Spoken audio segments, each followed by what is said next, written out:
কাকার থেকে আজকে নিলাম 1 পিস রুই, সাথে 500 বাটা মাছ। কাকা রুই কাতলা কেটে দিয়ে গেলে কি হবে, এই বাটা মাছ কেটে দিতে চায় না, কিন্তু বৌমার খুব দেরি হয়ে যাবে বলে বৌমার আবদারে কাকা কিন্তু মাছটা আজকে কেটে দিয়েই গেল। আজ থেকে শুরু হলো রান্নাঘরে 1 ঘন্টা আগে ঢোকার পর্ব। Working time change, working place change, সমস্ত কিছু নিয়ে আজ থেকে নতুন লাইফ একেবারে শুরু হলো। জানি না কতটা অ্যাডজাস্ট করে উঠতে পারবো সমস্ত কিছু নতুন টাইমিংয়ে। তাই জন্য আর আজকে বেশি কিছু রান্না বান্না করব না। আজকে একটু পটল আলুর তরকারি করব, সাথে একটু কাঁকরোল ভাজা করব, আর যে বাটা মাছটা নিলাম ওটাকে আলু দিয়ে ঝোল করব। আর যে ডিমটা সেদ্ধ বসিয়েছি দেখলেন, ওটা কিন্তু আমি টিফিনে নিয়ে যাওয়ার জন্যই সেদ্ধটা বসিয়েছি। আমি টিফিনের জন্য নিয়ে যাব, আর বাড়ির সবাই ব্রেকফাস্টে ওটা খাবে। আমি টিফিনের জন্য জেনারেলি ফল আর ড্রাই ফ্রুটস নিতেই পছন্দ করি। আজ থেকে যেহেতু ওয়ার্কিং টাইমটা বেড়ে যাচ্ছে, সাথে একটু প্রোটিনের জন্য ডিমটাকে নিলাম।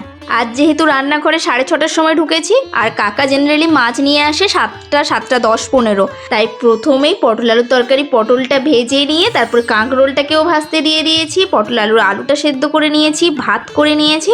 তারপরে গিয়ে মাছটা ভালো করে ধুয়ে পরিষ্কার করে নুন হলুদ মাখালাম, আর পটল আলুর তরকারি একদিকে বসালাম। তরকারির জন্য ফোড়নে দিয়েছিলাম কাঁচা লঙ্কা, গোটা জিরে আর পেঁয়াজ কুচি, ভালোভাবে ভেজে নিয়ে একটা টমেটো কুচি দিয়ে নুন দিয়ে ভালো করে ভেজে নিয়েছি।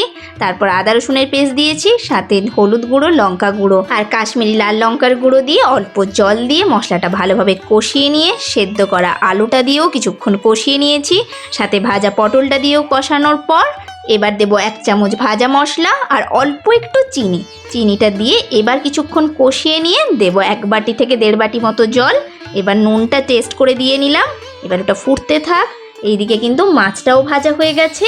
এবার মাছের ঝোলে আলুটাকেও আজকে নুন হলুদ দিয়ে ভালোভাবে ভেজে নেব।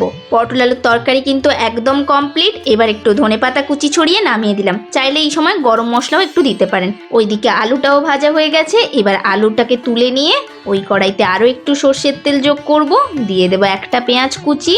এবার কিছুক্ষণ ভেজে নেব, একটু নুন দিয়ে ভাজবো যাতে তাড়াতাড়ি পেঁয়াজটা নরম হয়। সাথে দেবো একটু জিরে ফোড়নে, তারপরে দেবো 1/2 চামচ আদা রসুনের পেস্ট আর হলুদ গুঁড়ো, লঙ্কা গুঁড়ো, আর একটা টমেটোকে 4 ফালা করে দিয়ে দেবো। ছোটো করে কাটার দরকার নেই, 4 ফালা করে কাটলে কিন্তু ঝোলে খেতে বেশ ভালো লাগে।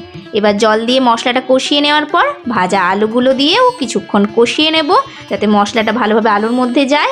একটু ঢাকনা দিয়ে কষালে কষানোটা তাড়াতাড়ি হয়। আলুটা খুব ভালোভাবে কষানো হয়ে গেলে দিয়ে দেবো 2 বাটির মতো জল। এবার জলটাকে ভালোভাবে ফুটিয়ে ভাজা মাছগুলো দিয়ে নিয়েছি। মাছটা দিয়েও মিনিট 2-3 ফোটাবো। তারপর গোটা 3-4 কাঁচা লঙ্কা আর একটু ধনেপাতা কুচি ছড়িয়ে নামিয়ে দিলে মাছের ঝোল রেডি। আজ তবে আসি। অসংখ্য ধন্যবাদ ভিডিওটি দেখার জন্য।